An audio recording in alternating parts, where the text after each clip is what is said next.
जय हिंद स्टूडेंट्स, हमारे class Y के वी मैथ्स क्लासेस में आपका स्वागत है। आज हम एक नए चैप्टर की शुरुआत करने वाले हैं। दो चरों का रैखिक समीकरण। हमने कक्षा 9वीं में पढ़ा है कि दो चर का मतलब क्या होता है। ऐसे समीकरण जिसमें दो चर होते हैं, है ना। और रैखिक का मतलब होता है, रैखिक का मतलब क्या होगा। रैखिक का मतलब ये होता है कि उसकी घात है, चर की घात है वो एक हो, उसको रैखिक समीकरण कहते हैं। तो चलिए देखते हैं, दो चरों का रैखिक समीकरण हम लेंगे तो क्या होगा। प्रस्तावना ले लेते हैं। दो चरों का रैखिक समीकरण क्या होगा, जिसमें दो चर हो ना, दो चर मतलब एक्स वाई जेड। दो चर हो, है ना, जैसे एक्स और वाई रैखिक समीकरण मतलब इसकी पावर 1 अभी कुछ नहीं छुपा है, मतलब इसकी पावर में 1 छुपा हुआ है ना। इसको रैखिक समीकरण कहेंगे। ये दो चर हो गया। अब समीकरण कैसे बनाएंगे। मान लीजिए 2x + 4y बराबर 3, है ना। दो चर है x y और बराबर मतलब समीकरण भी हो गया, ठीक है। और रैखिक मतलब इसकी घात भी 1 हो गया, ठीक है ना। तो इसको हम कहेंगे दो चरों का रैखिक समीकरण। Example 1 prove. और क्या लिख सकते हैं, 3x - 5y = -3। नेक्स्ट क्या लिख सकते हैं, सोचिए। 5x - 39y = 47 etc है ना, इत्यादि। मतलब इसमें क्या होना चाहिए कि घात 1 होना चाहिए और दो चर भी होना चाहिए और समीकरण भी होना चाहिए, तब हम इसको कहेंगे दो चरों का रैखिक समीकरण। अब आ जाते हैं मुद्दे की बात स्टूडेंट्स। हम अब डायरेक्ट मुद्दे की बात करेंगे। नेक्स्ट टॉपिक देखेंगे।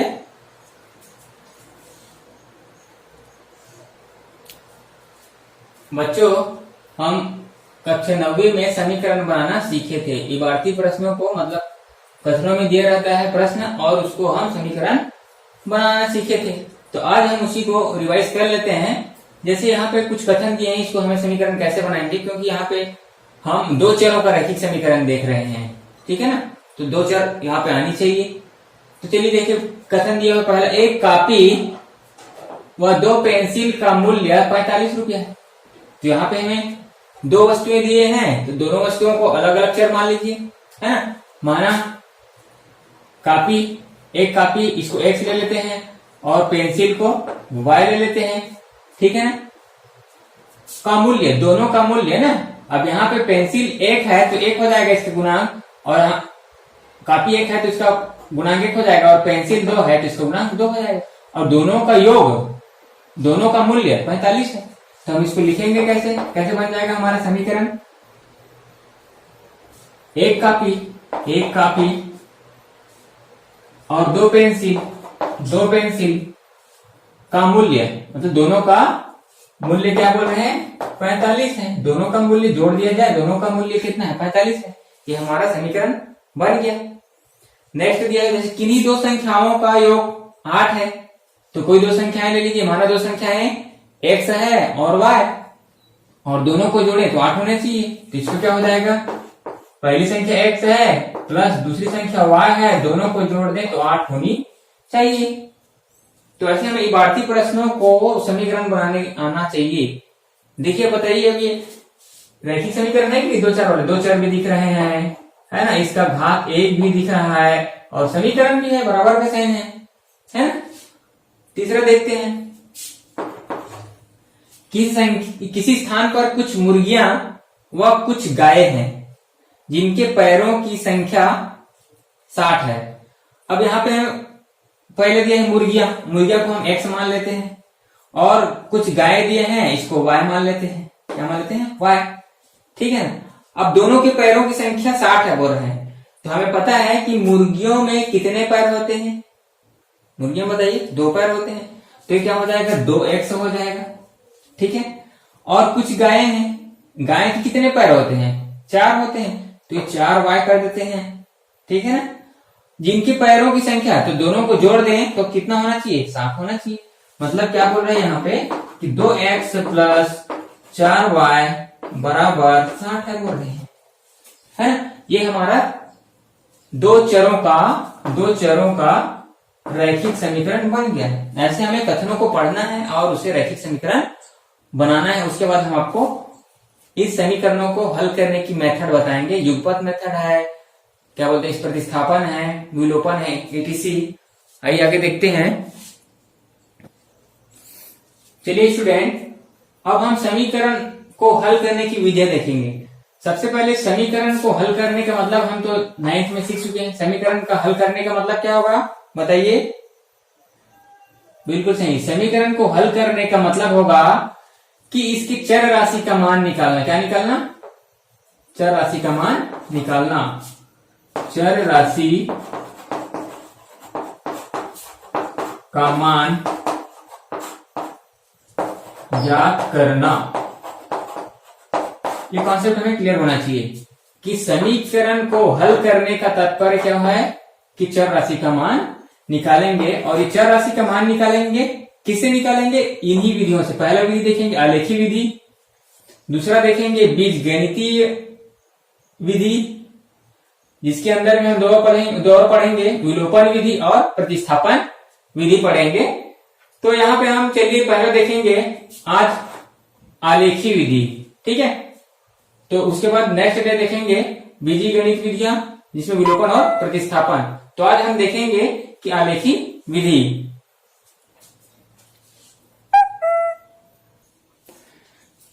स्टूडेंट, अब हम समीकरण को हल करने की विधियों में पहला विधि आलेखी विधि हल करेंगे।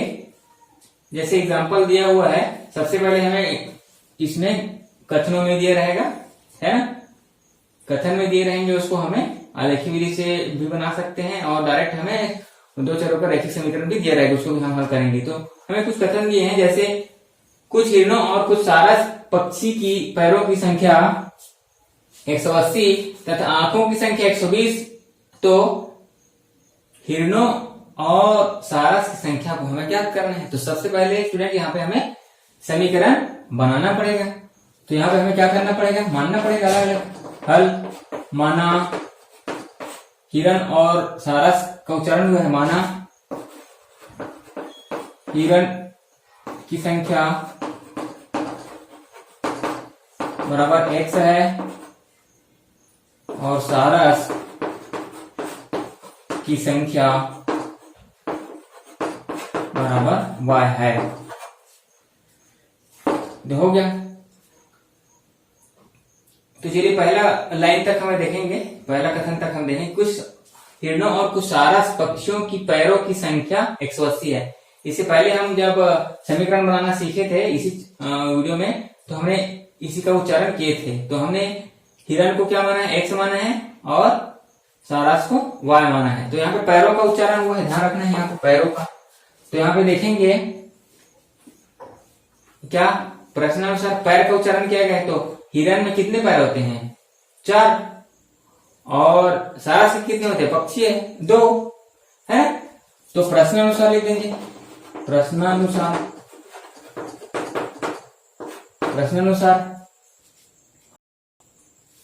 पैरों की संख्या ना। तो हिरण की संख्या माने हम x, तो हिरण के कितने होते हैं 4 इंटू x, ठीक है।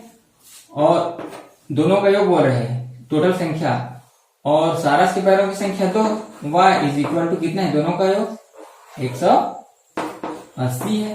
ये समीकरण फर्स्ट बन जाएगा, पहला कथन तक का, पहला लाइन तक का, ठीक है। अब दूसरा देखेंगे, उनकी आंखों की संख्या।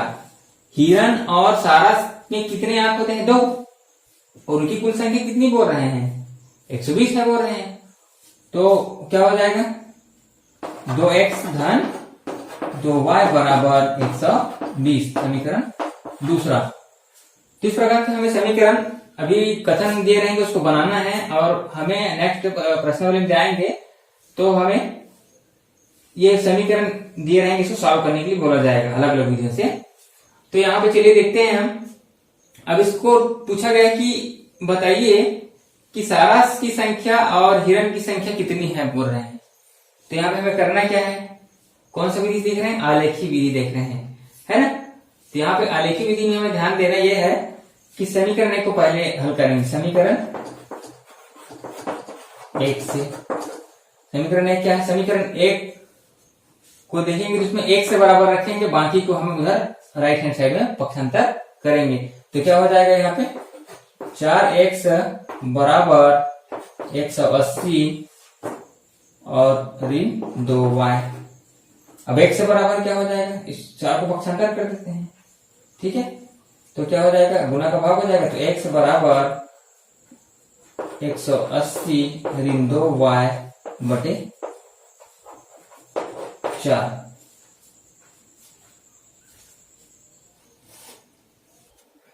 देखिए स्टूडेंट, x की वैल्यू निकाले, x equal to left side में बाकी पक्षांतर करेंगे तो यहाँ पे क्या हो गया 180 ऋण 2y बटे 4।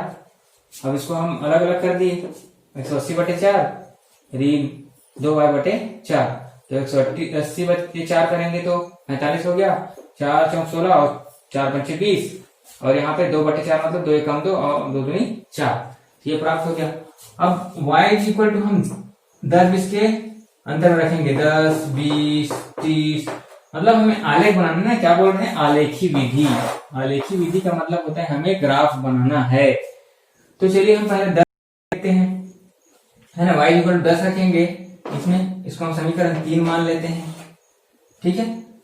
तो y इक्वल टू 10 रख दें तो x इक्वल टू क्या पता चलेगा, 45 ऋण 10 बटे 2, तो 2 एकम 2 और 2 पंचे 10, मतलब x इज इक्वल टू 45 ऋण 5 और x इज इक्वल टू 40, ठीक है। कम से कम 3 मान निकालना है हमें आलेख बनाने के लिए। कोई भी रेखा बनाने के लिए हमें वैसे 2 वैल्यू की जरूरत होती है, 3 वैल्यू निकालेंगे ज्यादा सफिशियंट रहेगा, क्योंकि स्केल रखने के लिए 2 बिंदु की जरूरत है और उसको हम एक स्ट्रेट लाइन खींच सकते हैं, ठीक है।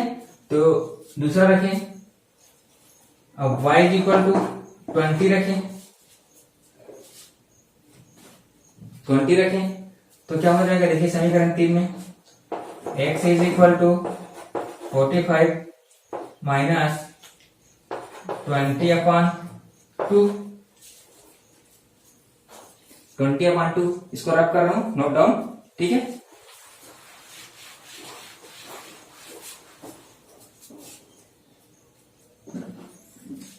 तो y इज इक्वल टू हमने 20 रखा, तो x इज इक्वल 45 माइनस 20/2 कटाएंगे, 2 एकम 2, 2 दूनी 2 एकम 2, है ना, और 2 शून्य 0। तो x is equal to 45 minus 10 और x इज इक्वल टू 35, है ना।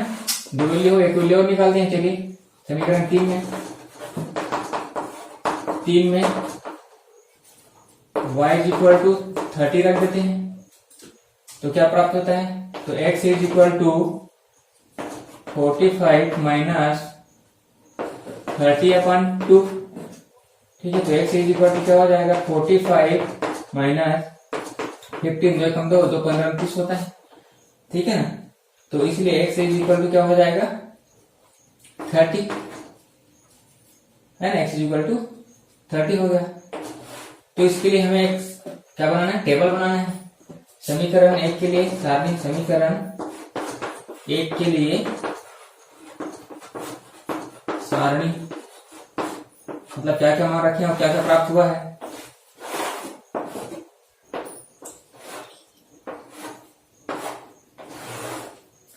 x और y, ठीक है। x की वैल्यू हमने देखो क्या रखा है, यहाँ पे शुरू में 10 रखा है, सॉरी x की वैल्यू नहीं, y की वैल्यू 10 रखा है।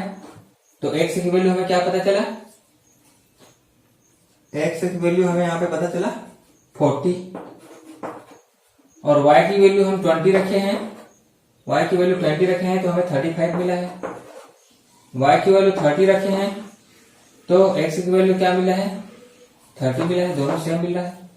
तो ये हमें ऐसे समीकरण बनाना है ना, सारणी बनाना है। सारणी बन गया। अब देखते हैं समीकरण 2, समीकरण 2 को सेम इसी प्रकार हमें सॉल्व करना है, उसके बाद ऐसे सारणी बनाना है। तो चलिए देखते हैं समीकरण 2 को।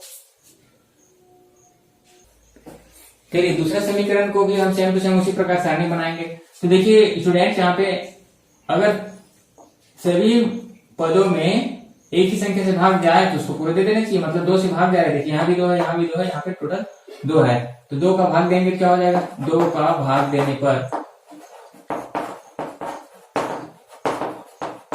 2 को भाग देंगे तो दोनों पक्षों में करना पड़ेगा, तो क्या हो जाएगा, 2 कट जाएगा, x प्लस 2 भी कट गया y अपॉन 120/2 करेंगे तो 2 छक्के 12 और 2 शून्य शून्य, मतलब 60 आ गया। तो इसको भी हम सेम उसी प्रकार हल करेंगे, x इज इक्वल टू 60 ऋण 1। इसको हम समीकरण 4 मान लेते हैं। समीकरण 4 में हमें 3 वैल्यू निकालना पड़ेगा, तीनों x और y का, है ना।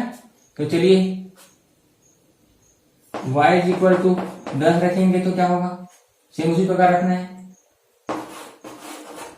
तो x इज इक्वल टू 60 ऋण 10 बराबर x इज इक्वल टू 50। ठीक है फ्रेंड्स, नेक्स्ट समीकरण 4 में y इज इक्वल टू 20 रखने पर 20 रख देते हैं तो क्या हो जाएगा, x is equal to 60 minus 20 और x is equal to 40। Last out रख लेते हैं, फिर रखेंगे यहाँ पे हमने 20 रखा, 30 रखेंगे तो x is equal to 60 minus 30, y is equal to 30 रखने पर तो क्या हो जाएगा, x इज इक्वल टू 30। तो चलिए इसके लिए हम सारणी बनाते हैं स्टूडेंट्स।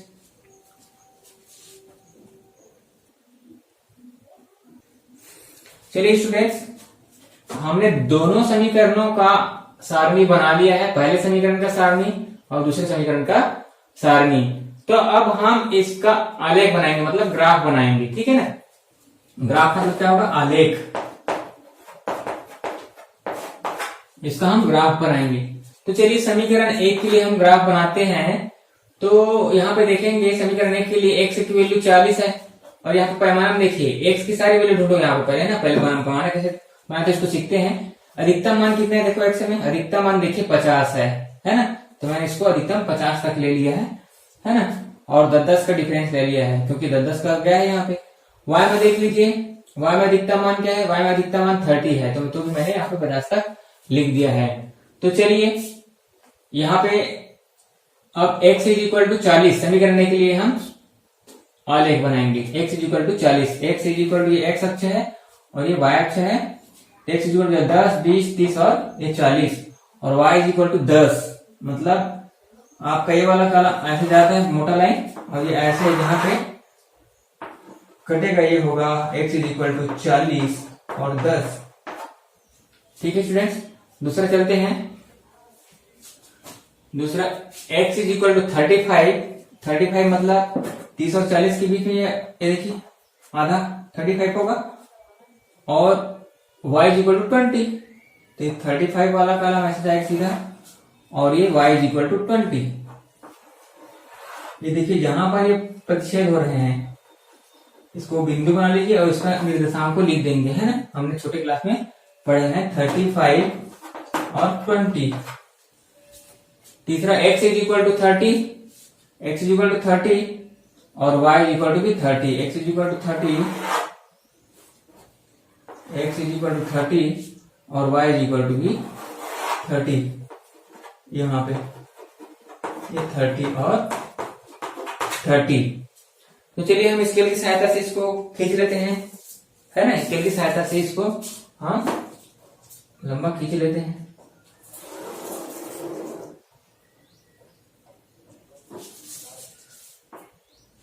तीनों बिंदु टच करते हुए चलिए पहले हमने पहला समीकरण का ग्राफ बना लिया है। दूसरा समीकरण को बनाते हैं। x इज इक्वल टू 50, देखिए x इज इक्वल टू 50 और y is equal to 10, x equal to 50 और y इज इक्वल टू 10। ये यहाँ पे 50 और y इज इक्वल टू ये 10 यहाँ पे गया हुआ है, 50 और 10 निर्देशांक को लिखते जाएंगे तुरंत। x is equal to 40, x is equal to 40 ये वाला है, और y is equal to 20, y is equal to 20, ये y इज इक्वल टू यहाँ पे 20, ये ऐसे 40 और ये 20, यहाँ पे देखते जाएंगे, ये है 40 और 20। ठीक student, x is equal to 30, x equal to 30 है, और y इज इक्वल टू भी 30, मतलब यही कॉमन बिंदु आ रहा है। इसको तो लिखता हूँ x इक्वल 30 और y इक्वल टू 30। तो ये 1, 2 और 3 तीनों को मिलाते हैं, फिर हम एक रेखाखंड खींच देते हैं, सरल रेखा खींच देते हैं। चलिए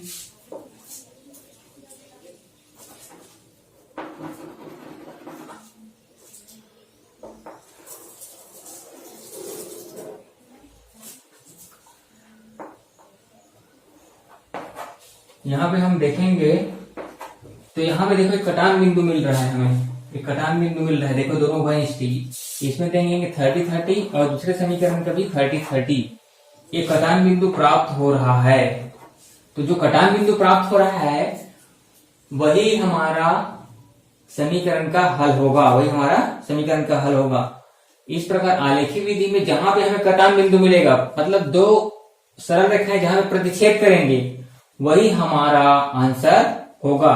तो यहाँ पे देखिए x इज इक्वल टू हमने माना था, क्या माना था, x इज इक्वल टू सारस माना था, और y इज इक्वल टू हमने, अच्छा sorry, x is equal to हमने हिरण माना था और y इज इक्वल टू सारस माने थे। तो उसकी संख्या हमें प्राप्त हो गया।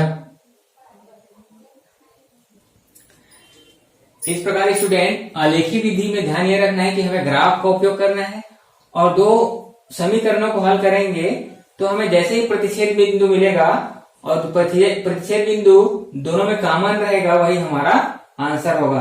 तो इस प्रकार हमारा सवाल था कि हिरणों की संख्या ज्ञात कीजिए और सारसों की संख्या ज्ञात करना है। तो यहाँ पे हमें पता चला कि हिरणों की संख्या x इज इक्वल टू भी 30 है और सारस की संख्या y इज इक्वल टू, है ना, y इज इक्वल टू भी 30 है।